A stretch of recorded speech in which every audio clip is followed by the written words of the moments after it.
சிறந்தே பிறந்த மொழியாகிய என் தாய்மொழியம் செந்தமிழ் மொழிக்கு என் முதற்கண் வணக்கத்தை தெரிவித்துக் கொள்கிறேன். அனைவருக்கும் வணக்கம். என் பெயர் நாள் ஜெயகணேஷ் என்று குடியரசு தினத்தினால் அம்பேத்கர் சட்டமன்ற நாள், மன்னராட்சி மறைந்து மக்களாட்சி மலர்ந்த நாள், அனைவரும் இந்நாட்டு மன்னர் என்ற பாரதியின் கனவு நனவாகிய பொன்னாள், அனைவருக்கும் இனிய 77வது குடியரசு சாதனை வாழ்த்துக்கள்.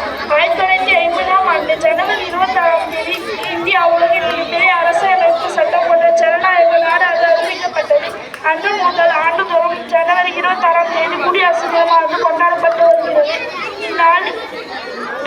இந்நாளில் டெல்லியில் உள்ள ராஜ்பாத்தில் தேசிய கொடியை குடியரசுத் தலைவர் ஏற்றுவார். அதன் பின் இராணுவம், விமானப்படை,